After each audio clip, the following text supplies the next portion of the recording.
Ал енді құрметті қонақтар, той қауымдар, ассалаумағалейкум, тойларың құтты болсын бәріңізге де.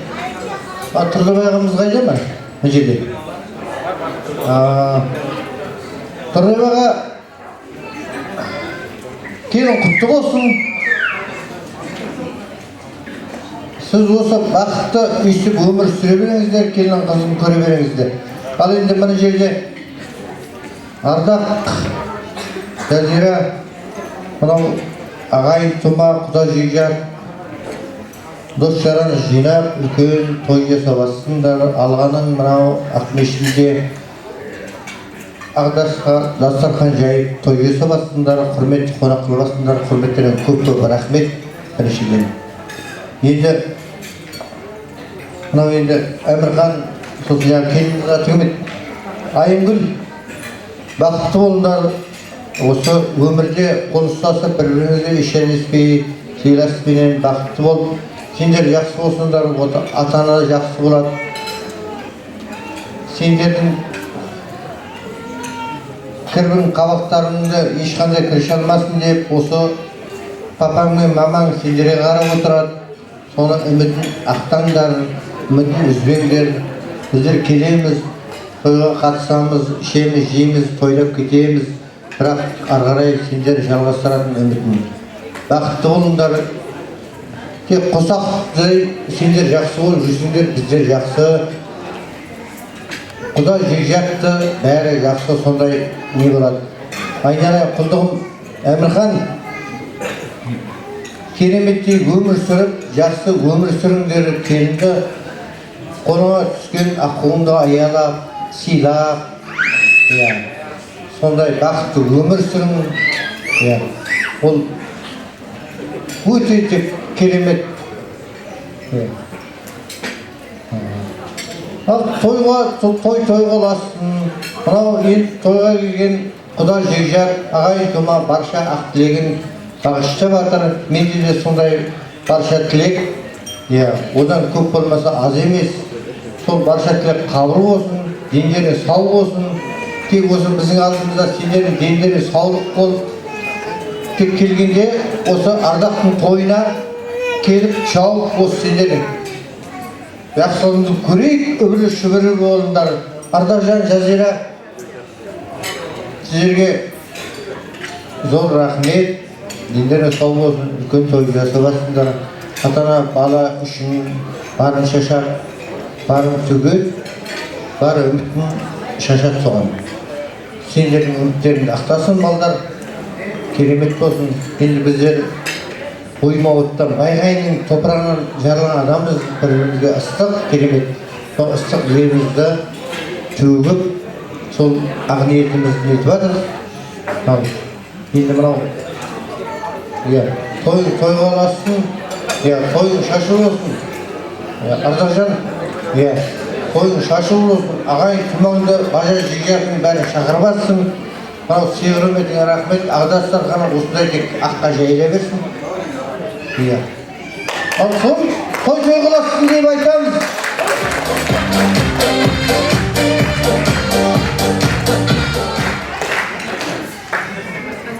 Ал құрметті қонақтар, тойшы қауым, той құтты болсын барлықтарыңызға.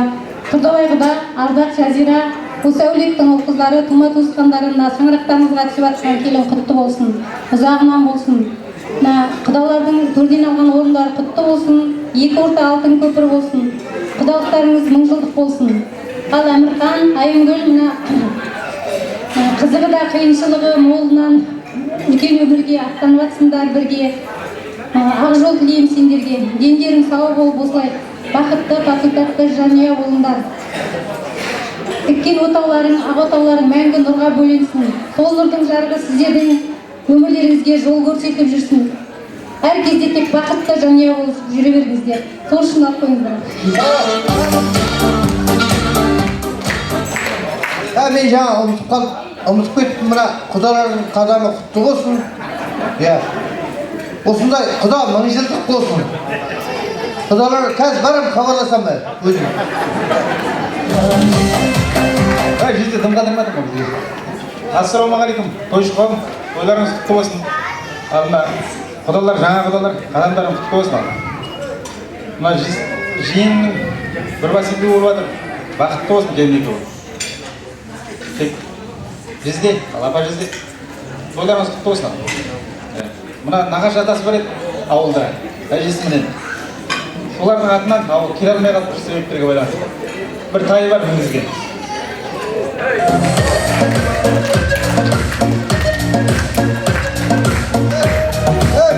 Бізде ұмытып кетіп жатырмыз жаңа. Жазырма араққа біздің де бір тайы бар еді ғой. Айгүлдің. Сол ұмытып кетіп жатыр. Жеңгеме. Бізде жаңа соны ұмытып кетіп жатырмыз деді. Ойбай, Құдай, не болған?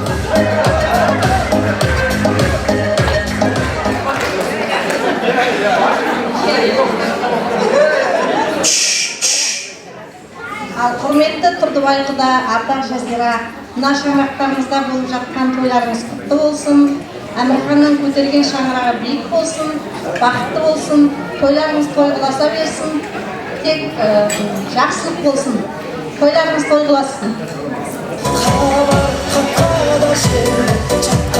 Жиын бөлілерден тілек болса.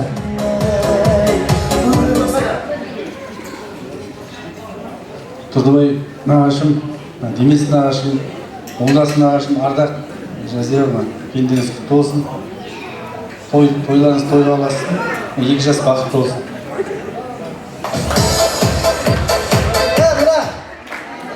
Жазырдың несіне? Жазираның несіне? Açık. Bu ötenin toyşaşı bu. Ana. Açık.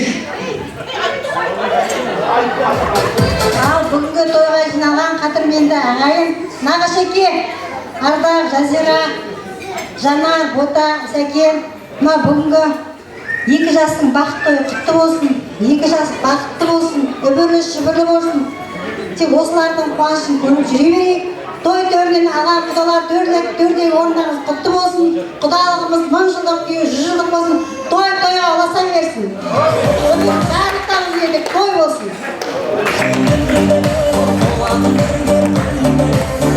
Бәрекелді. Қалғандарымыз қосыламыз, тілегіміз, жүрегіміз, ниетіміз бір. Алла разы болсын. Ендеше сый-сапатымызды тойларына табыстап қоямыз. Және де тойларын ортаға алып, естелікке, суретке түсеміз.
ағайын тойымыздармен қарай жалғастырамыз. Ол үшін той иелерін қошемет тұрып ортаға шақырайық ағайын.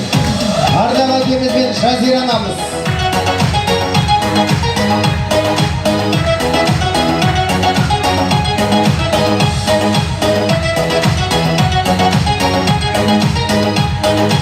Бәрекелді.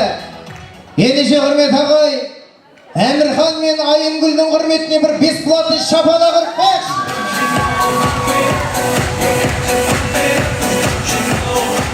Ендеше құрметті той иелері, сіздердің тойларыңызда необычный көтеріп билеп жүрген ханымдар мен мырзаларды ортаға шақырайық. Бүгінгі той біздің той деп ерекше билеп жүрген меймандарды. Енді мен бұл жерде ешкімнің атын танымаймын, бірақ сіздердің киіп келген киімдеріңізге байланысты, жасап келген прическаларыңызге байланысты ортаға шақыратын боламын. Бірінші, ерекше билеп жүрген бір апамыз бар. Шашы мынандай. Шашы былай келеді, мұнарадан бітіп қалады. Үстіне киген киімі көк костюм шалбар. Салмағы 58.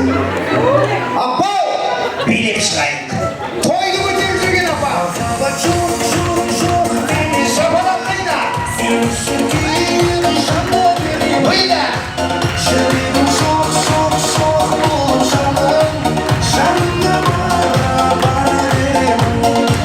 Махаббат жоқ, жоқ, жоқ деме жаным. Сен үшін бір жанды беремін. Жүрегім жоқ, жоқ, жоқ бол рахмет. Мама күшті да? Бұл апам тойда ерекше қуанып билеп жүр. Қараңыздар, бұл апам кез келген музыкаға билейді. Апа, екі қолды белге қоямыз. Музыканы тыңдаймыз.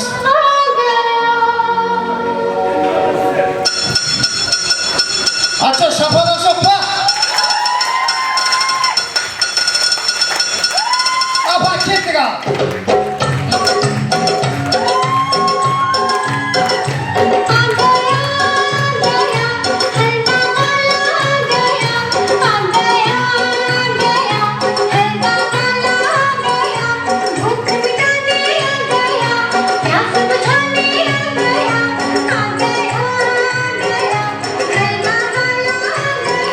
Рахмет, мама, Зитаның енесіне алмайды. Вот, бүгінгі тойды көтеріп жүрген апама той иесінің атынан подарок апа. Алла разы болсын. Қолдан жасалған қолөнер ол ең бағалы сыйлық деген. Алла разы болсын апа. Келесі кезекте что-то бүгін көк кигендер хит болатын сияқты ағайын. Енді келесі кезекте ер азам. Енді ол ағамды қазір шыққан кез ағайын қошемет ұрмасақ ұят болады. Необычный беріп тойды көтеріп жүрген ер адам қысқа жеңді көк рубашка. Қысқа жеңді көк рубашка. Әне отыр. Ағау, билеп шығайық. Шапалақ қайда? Міне. Әмірханның коллективі. Ағау. Шапалақ қайда?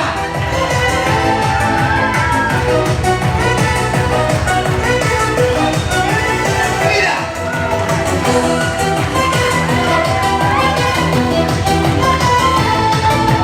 Шапалақ естілмейді ағайын.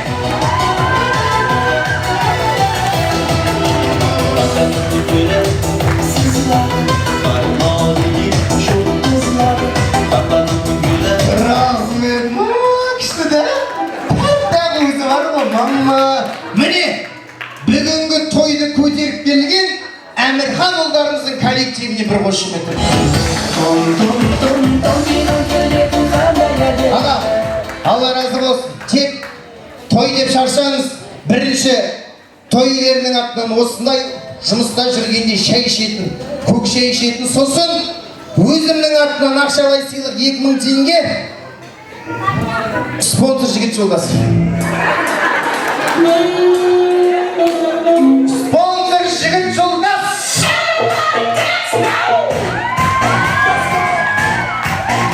Рахмет. Сен бір тамақ жеп отырсың ба? Кел, сен бірдеме жеші, қышылда қарап қойшеш болайын. Құдай жеп отырсың ба? Все. Берді. Миллион, миллион, миллион алықран. Из окна, билешті. Рахмет, Алла разы болсын. Аға, өзімнің атынан. Мың алғыс, Алла разы болсын. Рахмет. Вот, жігіт жолдасы өз келіп үйреніп кетеді. Ендеше құрмет ағайын, тағы ерекше билеп жүрген әйел азаматшасы. Үстіне розовый киген. Розовый. Көйлек розовый. Шашы менен 1 сантиметр үлкен. Әйел адам. Қай жерде отыр? Розовый көйлек. Розовый көйлек. Да. Құдағай алашым өтірай.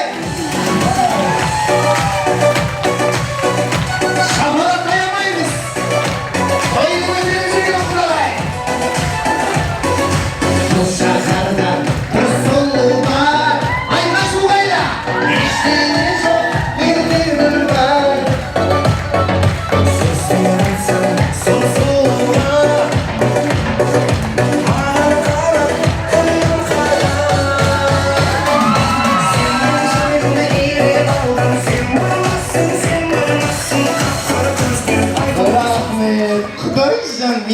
фигурасы сияқты кел құдағай.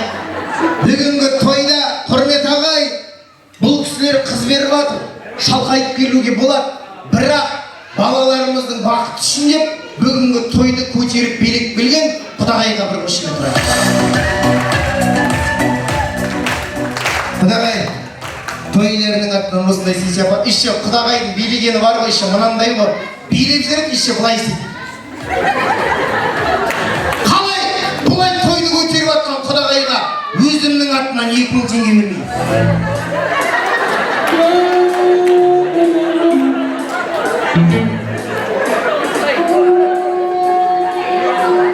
Спонсор жігіт жолдас.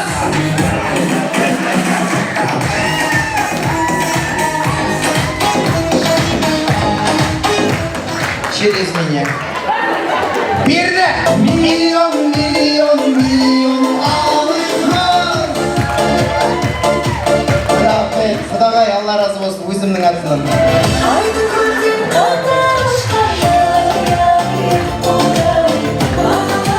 Бәрекелді.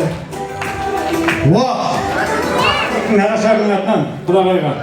Кімнің дейді? Аға келінші. Жоқ, кімнің дейді? Әмөктің Ол кім? Әмөк деген кім? Әмірхан ба? Әмірханның нағашыларынан аға.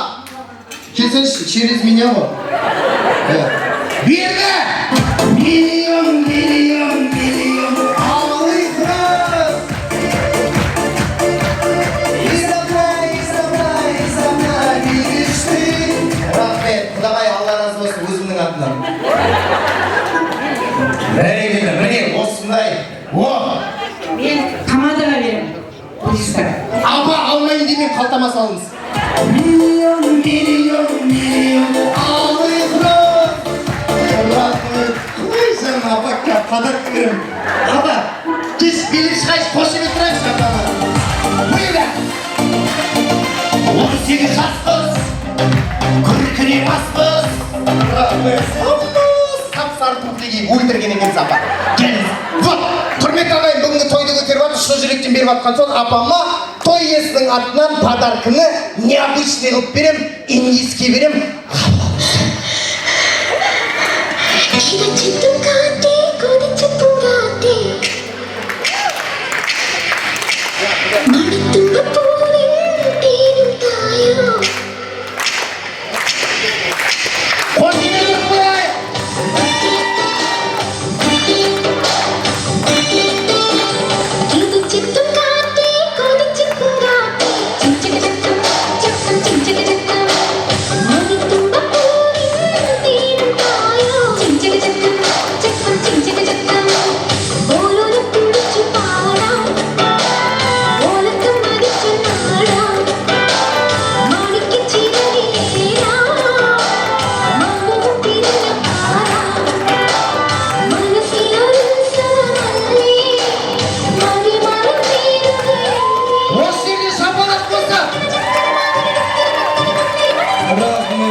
Алла разы болсын. Мама, келіңіздер. Міне, құрметті той иелері ұрлайын деп жатқан қошемет сіздер үшін.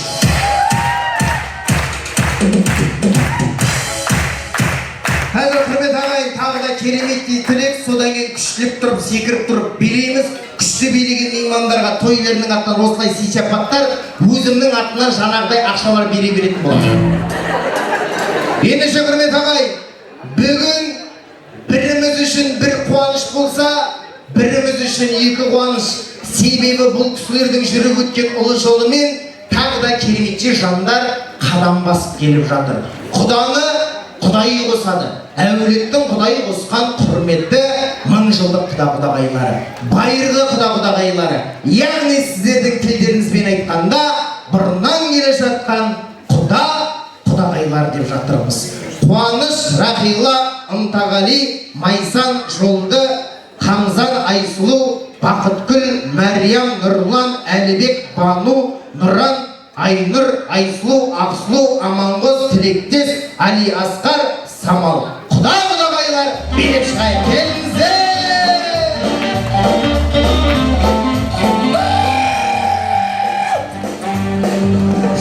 Жамбы, жау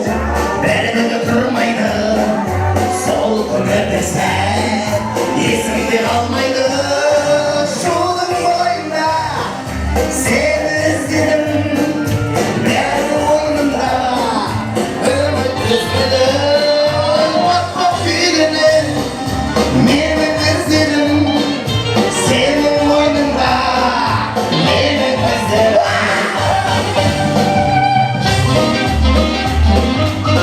Рахмет, мама, құдағай, мама, шошып кетті.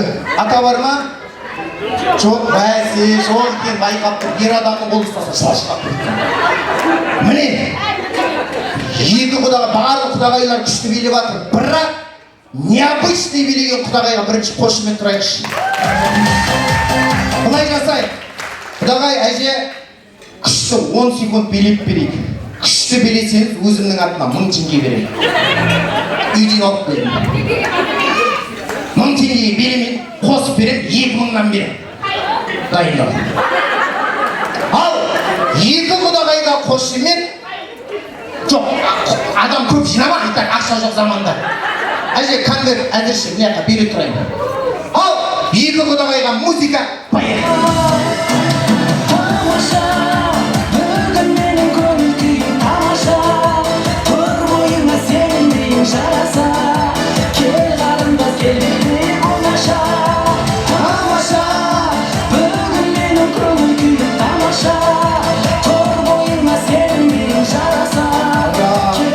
Алла разы болсын. Тек той деп шаршадыңыз. Құрмет ағай, міне тойға келген соң жастары үлкен болса да тойды көтеріп билеп келіп жатыр. А то кейбір тойларда мынандай адамдар болады. Мынандай адамдар кейбір тойда болады. Укол алайын деп отқан адам болса тырысып отыратындар. Ондайдан Құдай әрмен қылсын. Той қазақтың қазынасы, ұлым үйленді деп папа мамамыз, атамыз той жасап жатыр. Екі құдағайға бір қошемет. Қазақтың тойы бітпесін. Бірінші құдағайларға тойлерінің аттан тойдан сый-сияпат болсын. Айттым. Екі құдағайға бірдей сыйлық. Тойлерінің аттан құдағаймен екеуіңізге. Және өзімнің аттан 2000 теңге. Спонсор жігіт жолдас.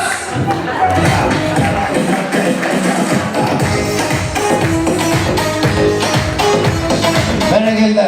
Екі құдағай шықты, 2000-нан берейік дегенім ғой.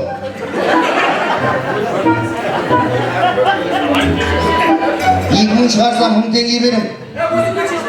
Беріп тұрмын ғой 1000 теңге. Пожалуйста, папам беріп отыр. Папа, 1000 теңге жетпей тұр деп, папа. 1000 теңге жетпей. Жоқ, папа, шын жүректен, шын ниетпен через меня. Екі құдағайға бір қошемет тұрайық. Миллион екі құдағай өзімнің аттан Алла разы болсын. 1000 алғыс, 1000 рахмет. Тек шаңырақтарымызда той болсын, қуаныш болсын. Кереметтей тілек әулеттің 1000 жылдық байырғы құдағайлары.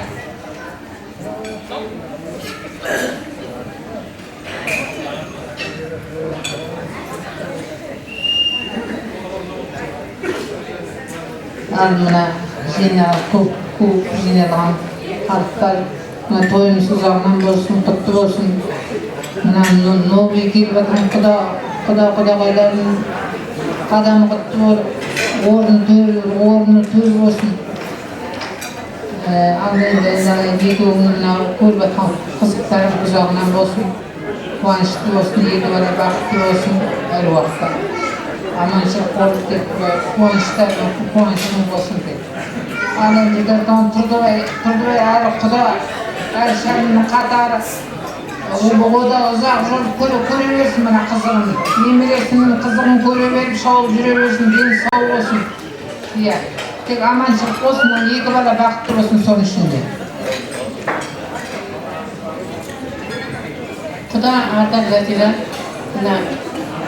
Әмірханнан шақыртып болып, тек қолдарыңызды ұстаған алып, тек екі жаққа сыйлы болсын, екі бала бақытты болсын, өмір жастары ұзақ болсын. Құдалар қадамдарың құтты болсын. Құданың ауылына барлық енді біздер кішкене таныстауымыз құдағайларымыз. Екі жаққа да тек мейірманды болсын деймін, балалар бақытты болсын деймін. Бәрекелді. Жалпы құрмет ағайын, жаңа құдағайлардың баршасының есімі атылды. Осы жерде Нұран, Айнұр, Айсұлу, Ақсұлу, Әлібек, Бану, Аманғыз, Тілектес, Әлиасқар, Самал естімей қалған құда-құдағайлар бар екен. Келіңіздер, той қуаныш құтты болсын. Құрметті тойшы қауым, тойларыңыз құтты болсын. Тройке, Ардақ, Жазира, осы әулеттің ағайын тумалары тойларыңыз құтты болсын, той-тойға алса берсін. Екі бала бақытты болсын, шаңырағы биік, керегесі босағасы беріп болсын. Көрген бейнеттерің той болып, алда әулеттің үлкендері жақсы-жақсы тілектер айтып айды, бәрі Алла Тағаланың құлағы ұстансын, той-тойға болса берсін.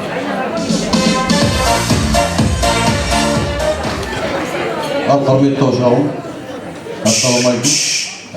Тойлары той боласын бәргеде. Ал құда, Ардақ құдағай, құда, Жазира құдағай, мына тойларын той боласын, мағадан бер жақсы. Мағадан бермеске шеден бер жақсы тақтыз деп айтып отыр ғой. Кеше ана келін баланы алып келем деп отқанақта бер кеше үлгермей қалдық. Айып бізде, мағада келген уақытта құдағай сіздерге айтып отырдық. Сол себептермен келмей қалдық. Ал құда, мына құдағайдың көрілмей кеткен қызықтарын несібесін Алла Тағала сізге нәсіп етіп жатыр. Сол қызықтарыңыз құтты болсын. Мына немереңіз үйленіп жатыр. Мына бер біздер ойластырып отыр. 17 немереңіз бар екен, балдарыңыздан, қыздарынан. Ұл қыз деп өлетін ештеңесі жоқ оны. 17 немереңіздің мына алғашқы ұл бала үйленіп жатыр ғой. Мына Ардақтың баласы, Ардақ құданың баласы. Ал құтты болсын, тойшы қауым. Мына тойлар той қаласын, мына құдаға тілейтініміз тек шөберенің, шөпшіктің тойын нәсіп етсін құдаға. Енді айтамыз енді, мағада бер айтатын тілектердің бәрі көп еді, шамалы ұмытылып тұр. Рахмет, той қаласын, тойларын күшті өтіп жатыр. Ертең мына сіздердің тойлардың болып жатқан, қандай болып жатқанда халық береді бағасын. Біз енді бастап беріп жатыр бағасын, баға десе бағасы 5 емес, 6-7, 10-ға дейін беруге болады тойдың бағасын. Рахмет көп-көп. Той қаласын, тойшы қауымға, той отырған тойшы қауымға тілейтіндерім сіздерді ойлап отбасыларында осылай үлкен той болсын, добан болсын, жақсылық болсын, тек аманшылық саушылықта келсек, денсаулық болсын дексін, денсаулықтарға болсын бәрі жүрген сол. Рахмет көп-көп.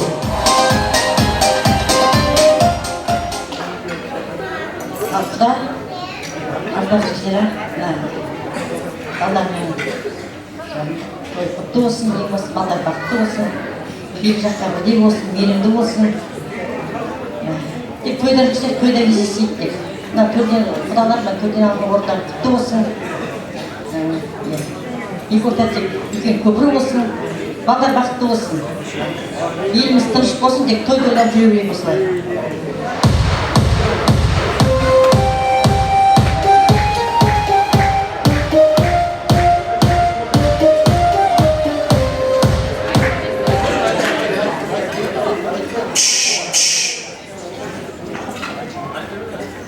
Құрметті тойшы қауым, бүгін мына екі жастың отау құрған тойына қош келіп жатсыздар. Құда, Ардақ Жазира, бүгінгі болып жатқан тойлары құтты болсын. Екі бала бақытты болсын, көңілді болсын, екі жаққа мейірманды болсын, құдалығымыз мың жылдық болсын.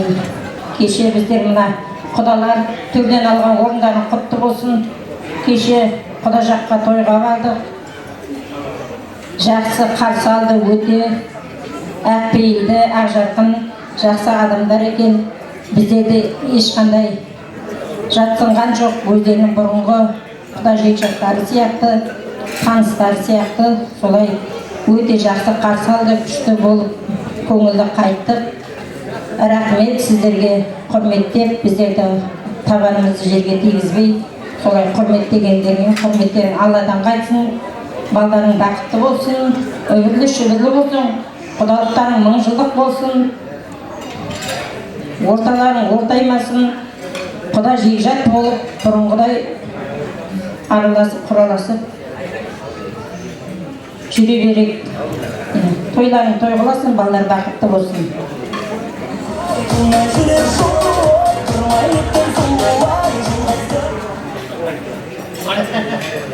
Құрметті тойға келген тойшы қауым, баршаңызға той құтты болсын. үлкен құда, ардақ құда, Жазира құдағай, тойларыңыз тойға бассын. Құрметті құдалар, көрден алған орындарыңыз құтты болсын. Әмірхан Айгүл заңды некелерің құтты болсын. Қоса құдай бірге жүрсіңдер. Күлсеңдер бірге күліңдер, жүрсіңдер бірге жүріңдер. Жазылмасын жұрттарың, бақытты болып сүріңдер. Той-тойлар.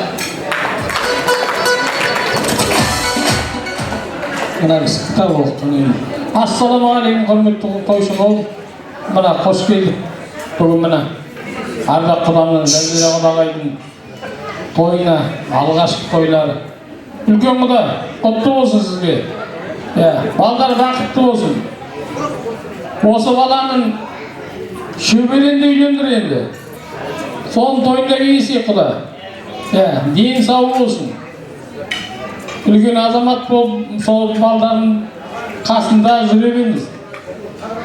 Ардақ құда, Жазира құдағай, мына бір балдарыңыз екеу болып жатыр. Құтты болсын тойларыңыз. Жақтан түспей жамандық көрмеңдер. Осы балдардың қызығына тоймай жүре беріңдер. Қарттарын аман болсын. Қарты бар үйдің қазынасы бар дейді. Қазыналарын аман болсын. Ал мына жаңа келген құдалар қадамдарың құтты болсын. Мына құдағайлардың осы тұрыс қыздарыңыз спокойно ұйықтатып жүре беріп бұлар дейсің. Ал құтты болсын. Балдар бақытты болсын. Үйлерінде той болсын. Bir жылдан кейін бұйырса шілдехана өбірлі шүбірлі болыңдар. Шаңырақтары жайқалмасын. Босағаларын берік болсын. Той деп жиналайын. Ал қосылам дейді. Құрмет асаба, әлбетте, мына тойдың жақсы өтуі асабаға байланысты. Асаба деген ойын баламыз ғой айтқанда. Күшті өткізіп жатыр, той деген біреулер 5, 6, 7, 8 баға береді, біз 10 баға береміз. Сіздерге екінші мына ұмытып бара жатырмық, мына ең бірінші бет ашқан уақытта бір осы үйдің күйеу баласы дейді. Күйеу баласы келіп бір күшті биле, бір күшті істеген. Соған өзімнің атынан, әйелімнің атынан бір шамал ақшалай сыйлығым бар еді, соны берейінші мына. Міне. Күйеу бала, билеп шығай, келіңіз. Қошеметі, билеп шықсына құда. Тойдың сәні кетіріп көтеріп жатыр, рахмет көп. Алла разы болсын. Өте керемет. Халық қарап тұрғасын папама беріп жатыр. Мама, күшті.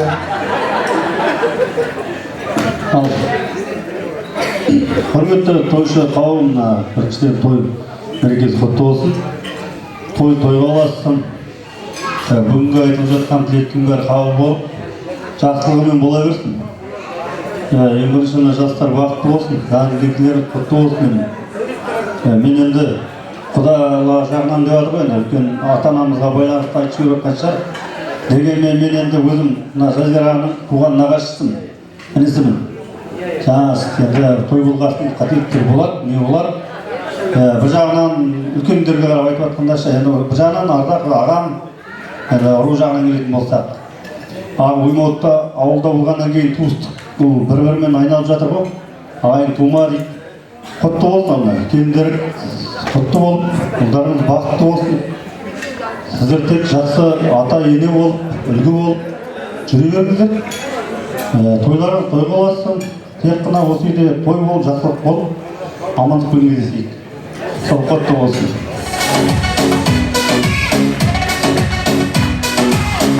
Бәрекелді, тілеген тілектеріңіз қабыл болсын, құрметті құда-құдағайлар. Ендеше сый-сияпаттарымызды табыстап қойсақ болады.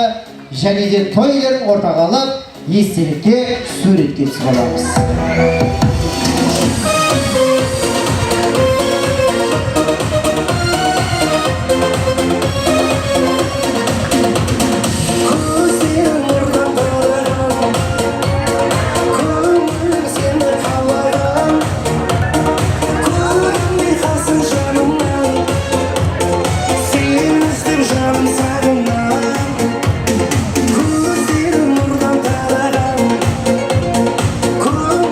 Sen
Тойымыздармен қарай жалғастырамыз. Ендеше кереметте әнге кезек береміз.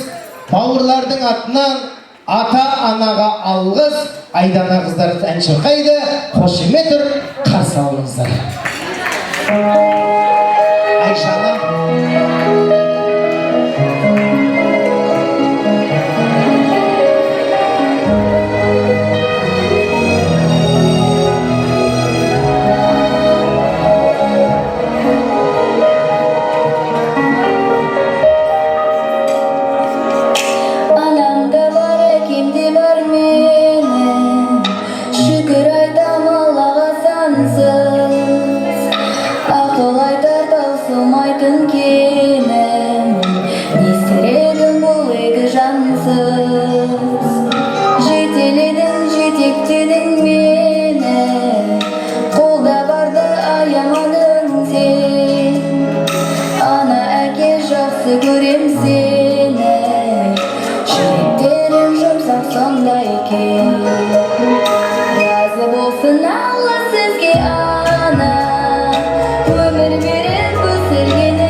Алла разы болсын. Мінеки Айжанатжан, өнер сатылмайды, өнер бағаланады деп барша ағайынның беріп жатқан сый-сияпатын қабыл деп жатырмыз. Ата-аналарға алғыс. Айжанат қыздарымыз, бір қошемет ұрайық ағайын.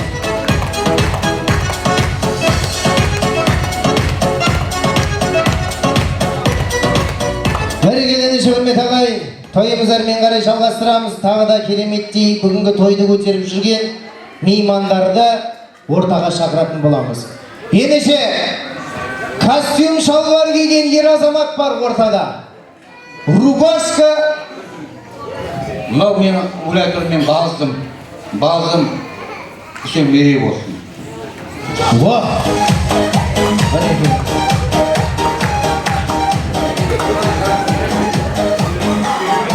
Аға, келіңізші аға. Жалпы неге сізді шақырайын деп аттым аға жаны. Костюм шалбар киген, екі жанында шаш, үстінде шаш жоқ деген.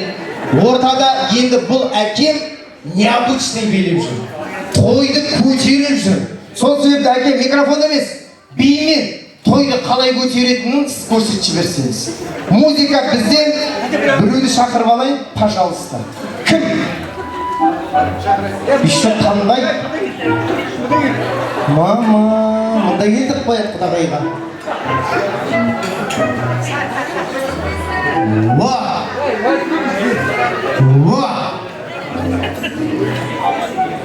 Жан құдағай, атам жоқ деп атедіңіз ғой.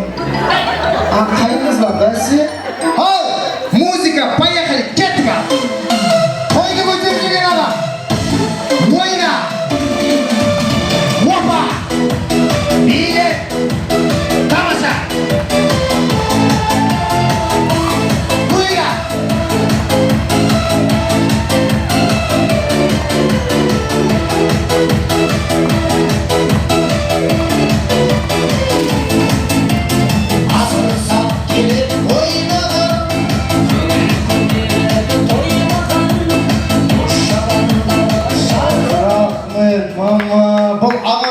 Необычный билеп ат, бірдеме айтып атады әйтеуір. Еще бұл ағам қалай көзге түсті дейсіздер ағайын. Жаңа билеп атқан кезде светомузыка қосты ғой. Светті өшірді, маңдай шылдырлады. Ерекше тойды көтеріп жүрген үшін аға, той иелерінің атынан тойдан немерелерге балаларға капельник. Рахмет. Және құдағай бос кетпеңіз, сізге тойлардың атынан. Жоқ, Алла разы болсын. Шығып атқаныңыз үшін мың алғыс.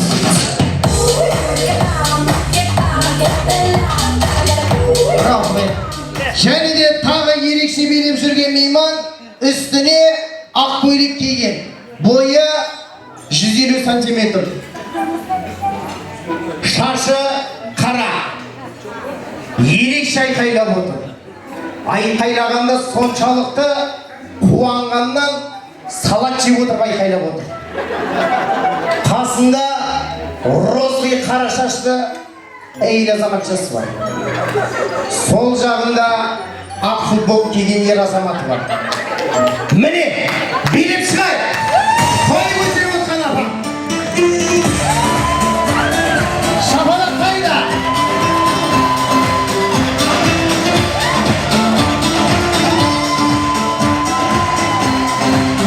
Тойды ерекше көтеріп отқан апа!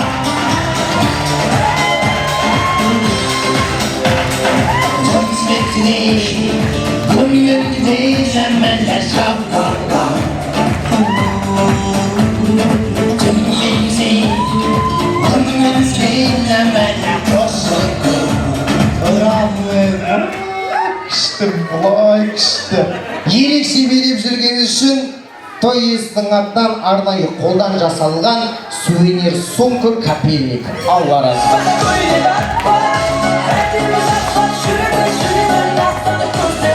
Және де ерекше тойды көтеріп жүрген Әмірханның достары или коллективі болу керек, жасыл рубаш киген, ұзын бойлы. Вот, төр жаққа отыр. Билеп шығайық, коллектив ба? Коллектив! Билеп шығайық!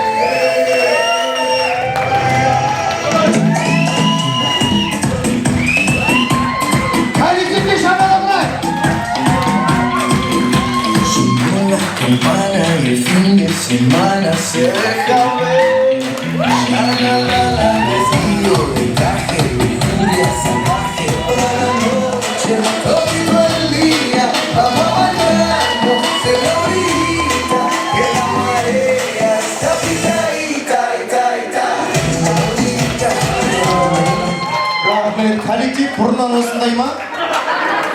Молодец!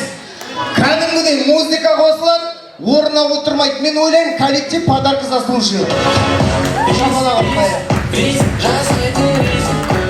Коллективке тойларының атынан, міне, Тойдан сый-сапат, Алла разы болсын. Той иелері қайда екен? Той иелері. Мамамыз, папамыз қайда?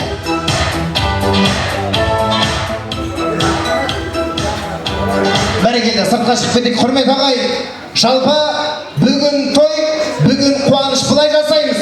Қазір екі қапталға екі әннен жасырам. Может, биде жоқтар әнге күшті шығар. Қазір қандай ән екенін кім табар, орнынан тұрып қолын көтереді. 4 жол куплет или қайырма білсе болғаны. Все. Кім табар, подарка береміз. Бірінші сол жақ қапталдан бастаймыз. Мына ән қандай ән?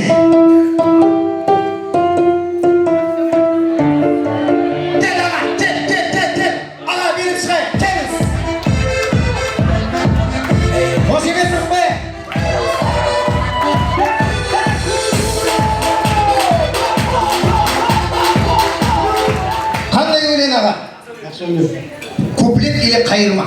Ай ай ай ай ай ай ай ай сөйлем мен де сенің жақсы мұңайын ақ сәулем мен де сенің жақсы мұңайын. Қошемет тұрайық! Бәрекелді, ағалар разы болсын. Жеңгелерімізге осылай кереметтей дүниені табыстай қоярыз. Жалпы аға, қазақта мынандай сөз бар ағайын. Жақсы құстың қанатының астында меткі болады дейді. Жақсы адамның мұрнының астында шөпкі болады. Бүгінгі тойды көтеріп келген жақсы әкемізге бір қошемет қояйық. Рахмет, Алла разы болсын. Келесі 10 жақ қаптал. Мына ән қандай ән? Кім біледі? Дел, коллектив, дел, аға!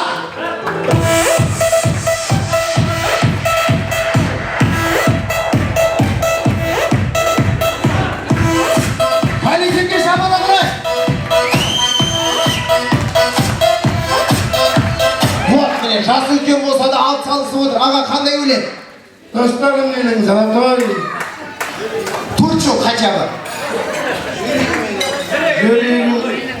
жүрегім менің молодой, достарым менің золотой.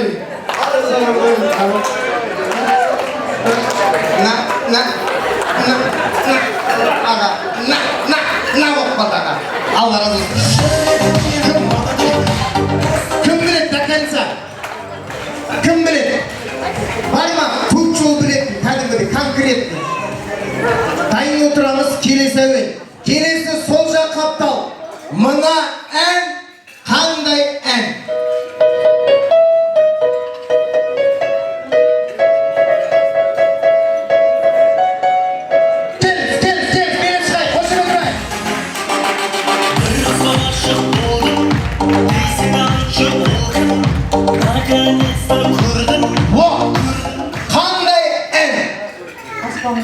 Турчу. Аспанға қарайын жолды санайын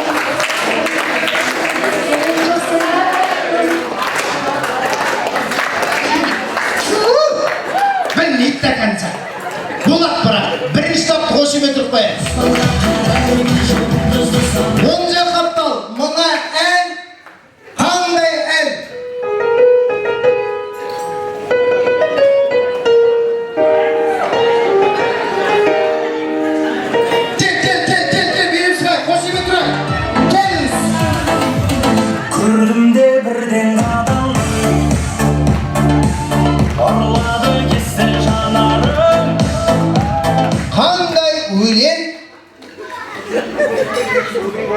Шудың бойында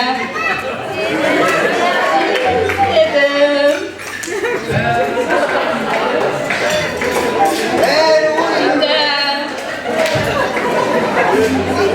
Қытай парыз.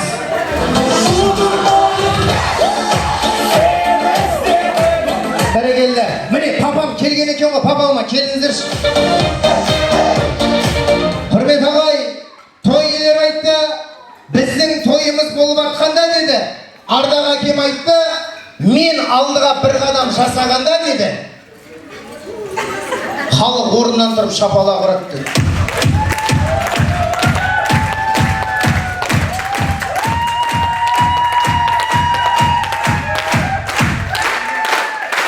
Әйел адам ешқашан үндемей қалмайды. Папамнан кейін мамам шықты. Егер орнынан тұруға ерініп отқан адамдар болса, мен отағасының қасынан тұрайын, шапалақ ұрайын.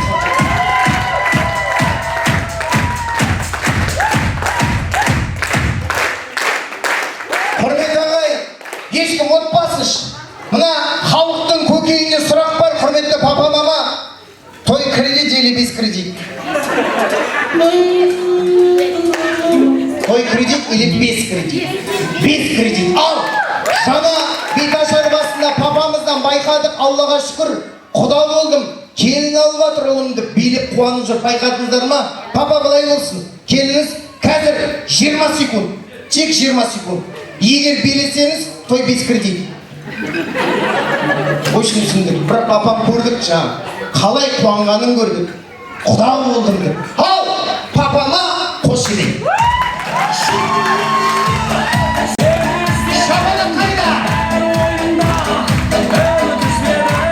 Уақыт күйгенде мен іздедім, сенің орныңда мен іздедім.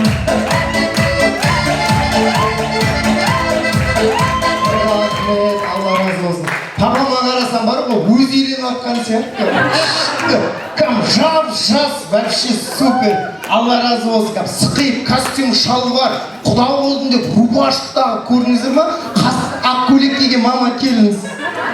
Может, кредитті сіздің ойыңызға алып тастаған шығар. Папам дәлелдеп тастады. Енді ваш очередь. Сол қолды белге қоямыз.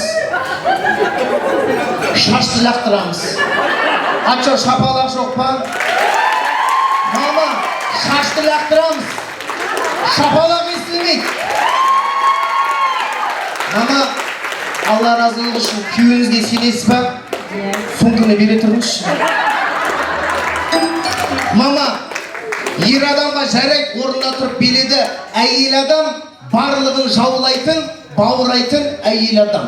Давайте, барша ағайынға қош келдіңіздер біздің әулеттегі тойға деп 30 секунд. Айда шашты лақтыр, туфлиді екі жаққа. Оның үшін мама түсіндік. Бүгін келінді болмайсыз. Аллаға шүкір, папам дәлелдеп тұр, вас очередь. Поехали. Анамыз!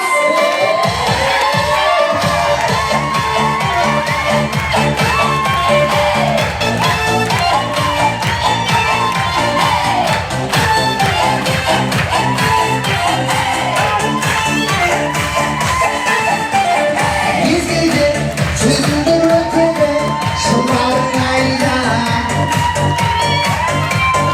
Қыз келеді, көктемде жазда бізде ешқашан болмай ма? Папа, поддержка! Уақыттың бәрі мұңаяқтың жанын сөзі болмайды.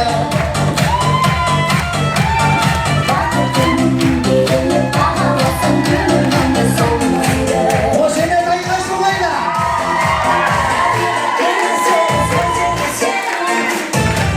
Рахмет, Алла разы болсын. Құрмет ағай, отпаймыз. Мына екі кісі бар ғой, вообще ұрыспайтын сияқты. Андай мамамда, папамда шы. Андай папамды қабақпен. Дик мамам. Кәм сондай күш. Мен айтайын, мына кім? Айымгүл. Папа ата-енен соққансың. Кәм мен шын айтайыншы. Андай сияқты. Мамам таңертең өстіріп, Айымгүл, ұйықтай бер, өзім шай ішеміз дейтін сияқты. Сондай сияқты, мама. Потому что неге білесің ба? Айымгүл неге білесің ба? Потому что үйде ата бар ғой. Потому что атам уже бұл кісінің қолынан шай ішіп үйреніп қалды да.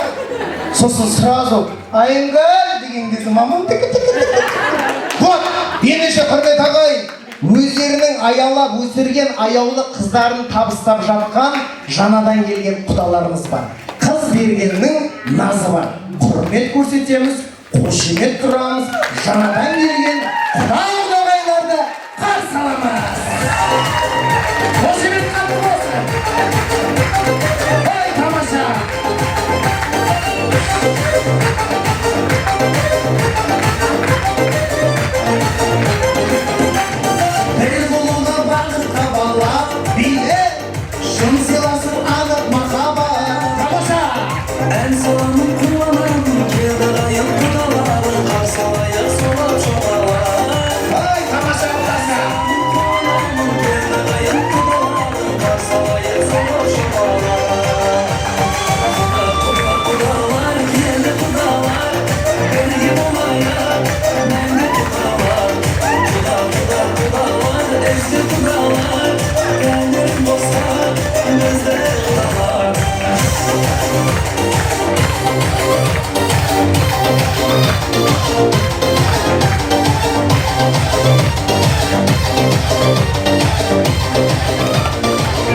Бәрекелді, Алла разы болсын. Баршамыз ақ дастархан басынан жайғасайық. Мың алғыс, мың рахмет. Алла сыйласын.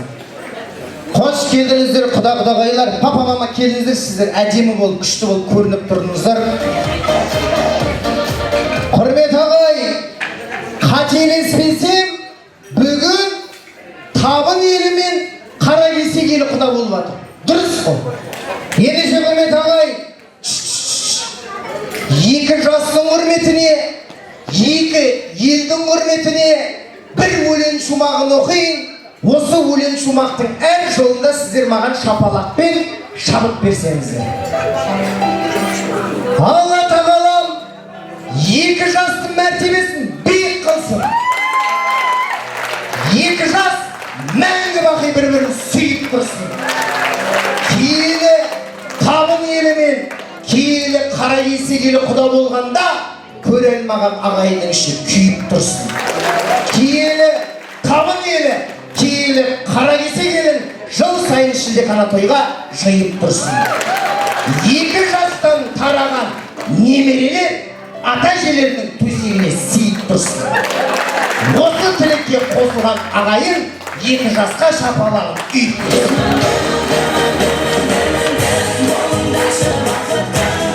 Қош келдіңіздер, жастар бақытты болсын. Сөз кезегі өздеріңізде.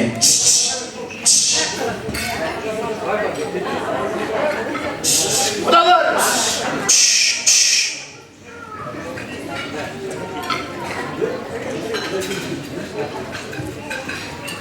Ассалаумағалейкум, тойшы қауым. Бірінші өзіміз таныстырып жіберейін. Құдағайларымыздың ішінде үлкендеріміз бар. Таныстырып жіберейін соны.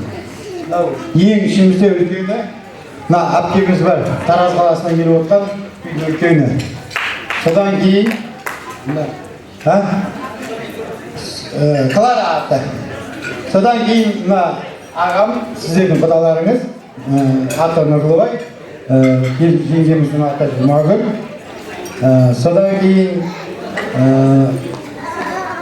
мен өзім, атым Қайрат, Нұрлыбай құдаларының інісімін. Келіншегім аты Алмагүл, билеп жүрген. Ол бейші өзі сондай. Сосын алыстан кейін құдашанды таныстырып жіберейін. Клара әпкемнің айын сіңірсе еп келген тойымызға ортақтасып жаңағы. Аты Анар. Менен кейін қарындасым бар. Аты Мадина. Жолдасы бір себептермен қалаға кетіп қалды. Бүгін келе алмай қалды. Өзі осында. Қалада тұрады. Мадинадан кейін апасы бар. Жаңа құдашаларым. Үйдің үлкені мына Нұрлыбай құдаларының үлкен қызы. Аты Ақгүл. Жолдасы аты Азамат. Азаматқа жұмыста. Содан кейін Нұрболат. Аты Нұрболат. Мына Нұрлыбай құдаларының ағасының баласы, қасында келін. Аты Ақерке. Оның балдары менің баламның Айсұлтан. Содан кейін таныстырып өтсем, Нұрлыбай құдаларының үлкен ұлы Бекмұрат. Келін баламыздың аты Марал. Мөлдір. Енді шамал қатысы бар енді. Бекмұраттан кейін Бегарс бар. Қайда Бегарс? Міне Бегарс. Бекмұраттың інісі. Әлі үйленген жоқ, ойдап жұмыста. Құдашалар болса. Содан кейін нағашылары кім? Нағашыларым кімнің? Ақгүлдің нағашылары Дәурен. Келін балаң атымын? Айнагүл, келіншегінің аты. Содан кейін қыздар бар. Мына менен кейін інім бар еді, бүгін тойға келген жоқ. Үлкен қызы Сымбат, екінші қызы Асылжан. Мына біз Асылжан. Сосын да жиен қарындасымыз Ақбота, жаңа Мадинаның қызы. Жиен мұнау. Нұрлыбайдан үлкен әпкеміздің баласы Дастан. Ақгүлдің жаңағы баласын ұмытып кеттім ғой. Әмірхан аты. Қыз қайда, гүл сөзім қайда? Міне үлкен қызы бар, содан кейін барып міне ұлы. Так. Содан кейін менің балам бар, аты Диас. Түрде айтып тұрған шығар, ұқсайды еді маған. Тағы кім қалып қойды, ешкім қалған жоқ па? Бекмұраттың 2 қызы бар. Нұрлыбай құдаларының немере қыздары. Асылым, Асылай. Үлкені Асылым, кішісі Асылай.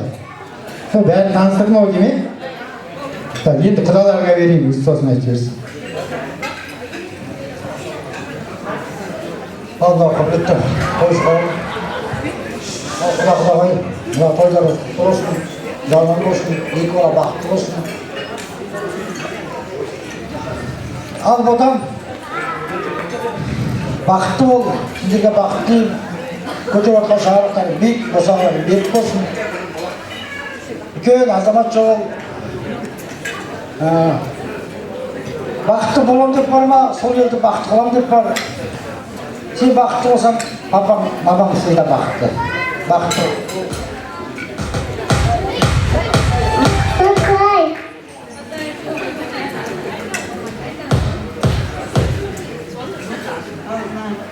Құдағай, бір баламызды құтты болсын, дені сау болсын, осы балдардың жұма күніне жүре беріп, немере көріңіз, сүгере көріңіз.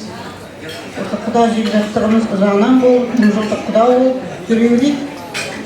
Анарқан Айымгүл, заңды некелеріміз құтты болсын, дендеріңіз сау болсын.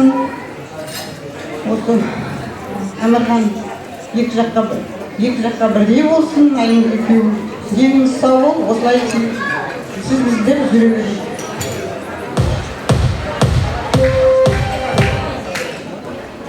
Ал құрметті құдалар, бүгінгі тойларыңыз құтты болсын, тойларыңыз қазыналы болсын. Кешеден бері құдаларды көріп жатырмыз, өте көңілім толды, жүзі жылыдан түңелме дейді ғой. Кешеден бері қарным тойды құдаларға. Рахмет, сіздердей жерден шыққан бала жаман емес шығар. Сіздерде жаман жерден қыз алып атқан жоқсыздар, өсіп өнген. Құдайға шүкір біз 11 ағайындымыз, құдаларымыз 11 ағайынды, 6 ол 5 қыз. Соның барлығы осы Ақтөбеде тек қана Таразда екеуміз. Мен сосын ең кенже ініміз. Ол военныйда істейді, жұмыс бар, мен келе алмады. Не айтайын, мынау алтынды шыққан жерінен қазы деп, былтыр Ергүнгішке жиен қызымызды бергенбіз. Биыл өз қызымызды беріп жатыр, қаракесектер. Не айтам, жаным, сіңілім, өз сіңілерім кеткенде бұлай толқымап едім. Мынау бауырлардың ішіндегі өзіме ең жақын, апа қалайсың деп жазып тұратын алтыным. Кешеден бері айтып жатырмын ғой, барған жеріңе тастай батып судайсың. Біздер қаракесектің қыздары қайтып келді, немесе үйіне өкпелеп келді деген әулетімізде болған жоқ. Соны сен әрі қарай жалғастыр. Барған жеріңді бақытты ет, бей болма, бей түсетін үй бол деп сыртыңнан тілекші болып жүрем. Аман болыңыздар. Тойларыңыз тойға ұласын.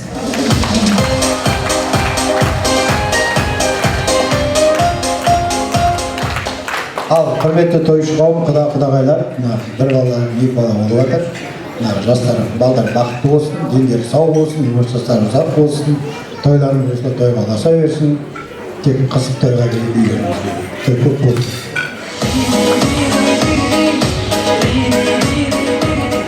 Құрметті тойшы қауым, құдағай, бір баламыз болып жатыр.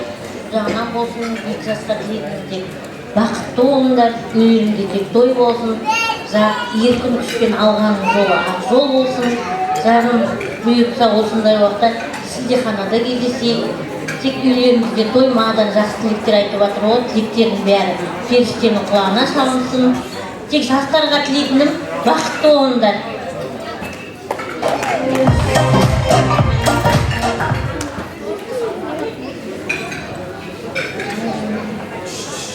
Айымгүл Әмірхан, бүгінгі тігіп отырған отауларың шаңырақтарың биік болсын, келегелерің кең болсын, құтты шаңырақ болсын, қадамдарыңа гүл бітсін, аңсаған армандарың барлығы орындала берсін.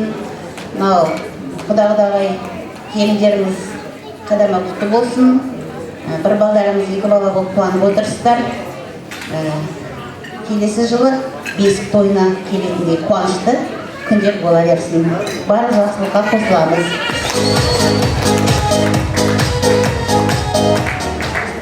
Ассалаумағалейкум, құрметті қауым. Біріншіден құдағай, үлкен құда бар екен, тойларыңыз құтты болсын, той баласын. Мына бүгін бір балаңыз, екі бала болып жатыр, бақытты болсын. Біздің қарындасымыз сіздің шаңыраққа тасайып атып, құдай сыйсын дейміз. Ал күйеу жігіт қарындасымызды ренжітпе, өмірлерің баянды және сәнді, мәнді болсын.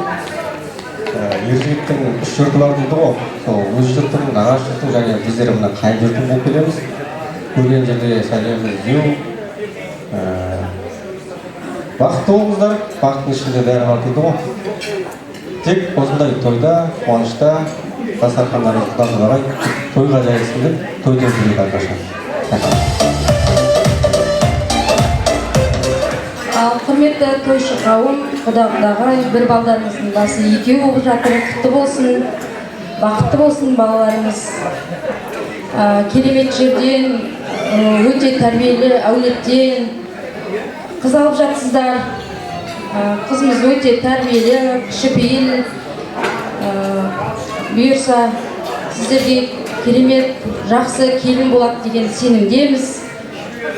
Ал Әмірхан, Айко, заңды некелеріңіз құтты болсын, гендеріңіз сау болсын, бақытты болыңыздар, үбірлі-шүбірлі болыңыздар.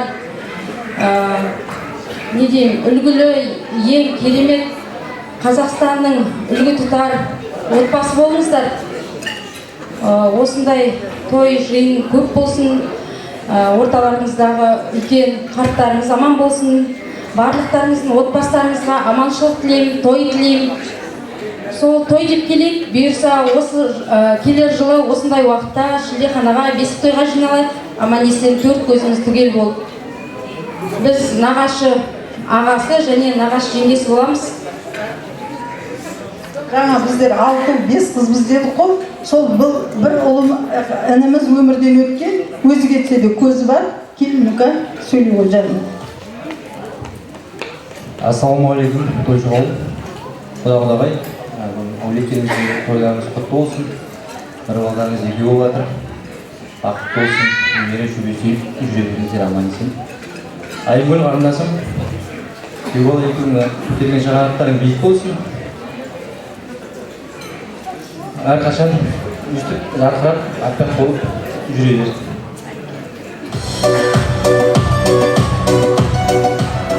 Ал құрметті тойшы қауым, тойларыңыз құтты болсын, екі жас бақытты болсын, баянды болыңдар, үбірлі-шүбірлі болыңдар. Осы жерде айтылған барлық тілектер періштелердің құлағына шалынсын.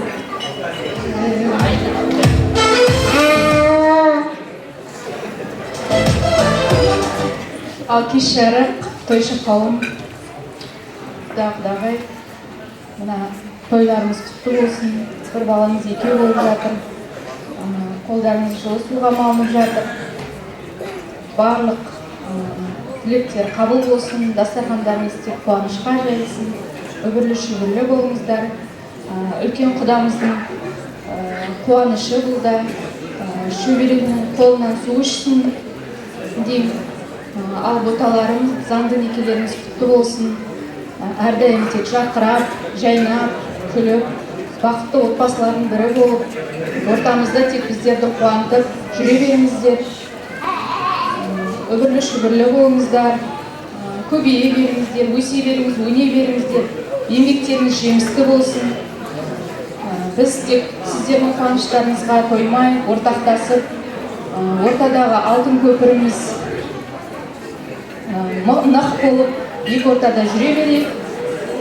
Сіздер бақытты болсаңыздар, екі жақ бірдей бақытты. Тек сіздердің шаңырақтарыңыздағы қуанышқа біз ортақтаса берейік. Мына барлық тілектер періштенің құлағына шалынсын. Тек қана дастархандарыңыз молшылыққа жайылып, аман есен болыңыздар. Тойларыңыз тойға ұласын.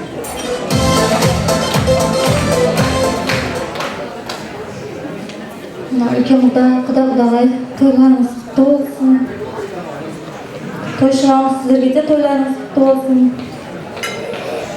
Амырхан Айкош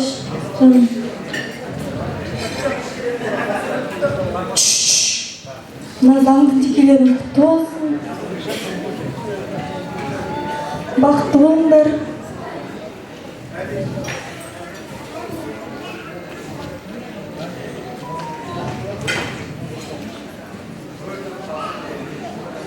Тек көбейе беріңдер, екі жаққа бірдей болыңдар. Толығымен айта алмай тұрмын, негізі көбет айтатыным. Жаңағы ең басты тек бақытты болыңдар. Отбасымыздың атынан күйеу баламызға алтын сақина, қызымызға алтын зәпішкіміз бар, соны табыстауға рұқсат етіңіздер.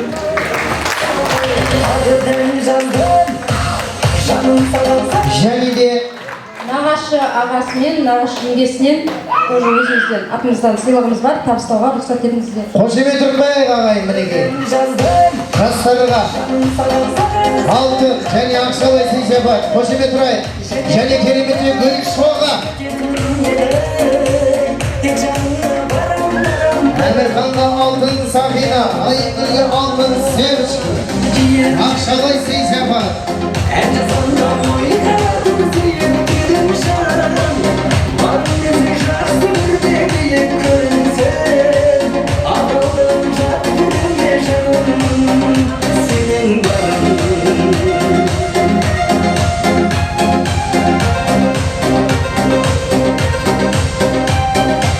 Nағашылардың атына мінекей ақшалай сый-сияпат деп жатырмыз.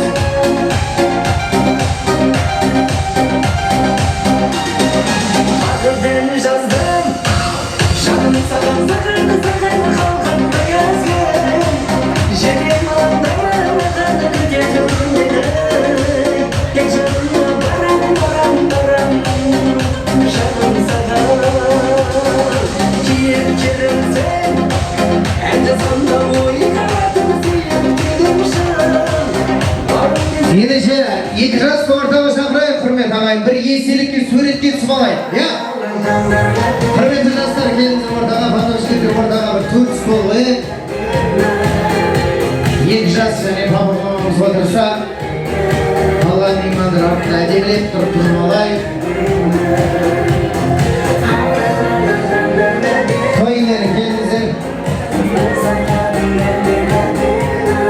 Тойындар, сіздер екі қапқалға отырыңыздар.